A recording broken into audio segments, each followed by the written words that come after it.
আমার আল্লাহ ডাক দিয়ে কয়, রে ছুরি, আমার ইসমাইলের একটা পশমের ক্ষতিও যেন তোমার দ্বারা না হয়।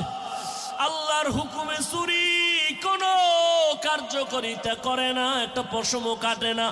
ইব্রাহিম নবী এবার পাথরের উপরে আঘাত করলেন, ছুরি দিয়া পাথরটা আলাদা হয়ে গেল।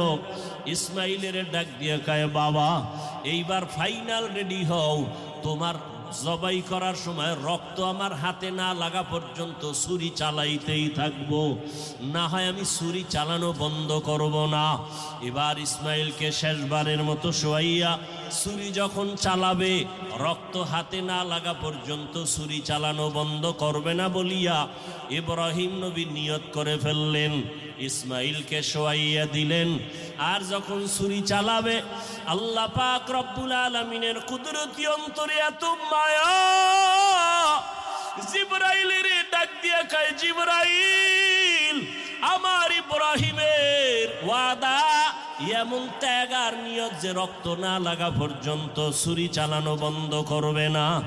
আমি তো ইসমাইলের জবাই চাই না, আমি চাই আমার হুকুমের জন্য কতটুকু তারা ত্যাগ স্বীকার করলো। আমার মোহাব্বতের পরীক্ষা চাইছি, আমি ইসমাইলের জবাই চাই নাই। আমার হুকুম মতো প্রশ্ন ছাড়া যখন তারা দুজনে রেডি হয়ে গেল, আমার পরীক্ষা হয়ে গেছে, আর লাগবে না।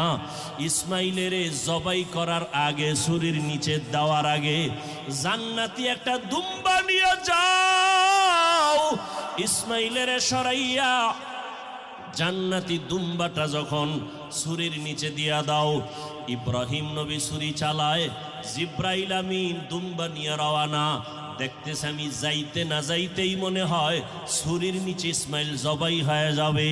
জিব্রাইল আমিন আসমান থেকে একটা আওয়াজ দিছে, আল্লাহু আকবার, আল্লাহু আকবার। ইব্রাহিম নবী তাকাইছেন, তিনিও ডাক দিয়েছেন, আল্লাহু আকবার, আল্লাহু আকবার। এইবার ইসমাইলও আওয়াজ দিলেন, লা ইলাহা ইল্লাল্লাহ। এইভাবে আওয়াজ দিয়া ইব্রাহিম নবী যখন চক্ষু খুইলা দেখেন রক্ত হাতে লাগছে, ছুরিটাও ছাড়লেন। যখন তাকায়া দেখে, খুশি মনে ইসমাইল বুঝি কোরবানি হয়ে গেল, কিন্তু না, দেখে একটা অপরিচিত জন্তু জবাই হয়ে গেল। ইসমাইল পাশে সুন্দরভাবে দাঁড়ানো। বাবা আবার বুঝি